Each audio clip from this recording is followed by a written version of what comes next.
মানে না না তুমি বলে আপনারা জলটা খেয়ে আমি তোমাকে ব্যাকআপ দেওয়ার জন্যই আছি আর কি। মানে সত্যি বলছি, অনেক শিল্পীর সঙ্গে কাজ করি, দুজনকে আমার প্রচন্ড পরিমাণে ভালো লাগে, যারা গানটা গায় মঞ্চে খুব প্রচন্ড পরিমাণে ভালো। আজকে যদি সব থেকে বেশি ভালো লেগেছে থাকে সেটা তুমি, কিন্তু মানে মানে দাঁড়িয়ে আসো বলে বলছি না, অনেক আর্টিস্ট আছে তাদের গোলা শুনলে দর্শক শুনে যায়, এখন দেখো কয়েক হাজার হাজার মানুষ বসে রয়েছে সতগোলের জন্য আর তোমার জন্য। রাঙামাটি তীরন্দাজ যখন মঞ্চের ওপর থাকে, আওয়াজ তো একবার জোরে হয় সবাই। আর যদি গলার প্রবলেম থাকে আমায় বলো, এখানে আরেকটা আমার বন্ধু রয়েছে ডাক্তার অচিন্ত, তাকে একবার আমি বলে ওষুধ আমরা ব্যবস্থা করতে পারি। আচ্ছা আমি একটা কথা বলি, শোনো, তোমার গলা যতটাই ধরে যান ব্যবস্থা করার দায়িত্ব আমার। আর সব থেকে ভালো এখানে মাস্টার রয়েছে, অভিজিৎ মাস্টার, মানে আমার খুব ভালোবাসার বন্ধু। তুই হাত বাড়িয়ে এরকম করে ডাকিস, মানে চিরকাল ডিস্টার্ব করে, এই জন্যই নাম দিয়েছে কেউ। নামগুলো খুলে খুলে বলবো, কিন্তু মঞ্চের উপর দাঁড়িয়ে একটা কথাই বলি, আজকে সব থেকে জনপ্রিয় স্টার রাঙামতি, আমি ওর কাছে একটা রিকোয়েস্ট করছি যে আওয়াজটা আমরা এখন শুনবো, আওয়াজটা কোনো আর্টিস্ট মঞ্চে দেয়নি, আওয়াজটা ওকে আমরা সিরিয়ালে দিতে দেখেছিলাম।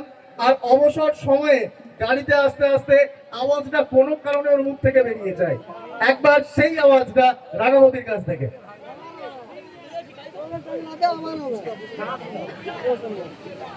আমার গলাটা আজকে খুবই খারাপ আছে, তো আমি চেষ্টাটা করছি। আর কিছুই না, এমন কুকুরের লেজে পা দিলে যে কুকুর যে আওয়াজটা করে সেই আওয়াজটা, মানে ধর তুই রাস্তা দিয়ে যাচ্ছিস, হঠাৎ একটা কুকুর শুয়েছিল, তুই দেখতে পাস না, লেজে পাটা দিয়ে ফেললি,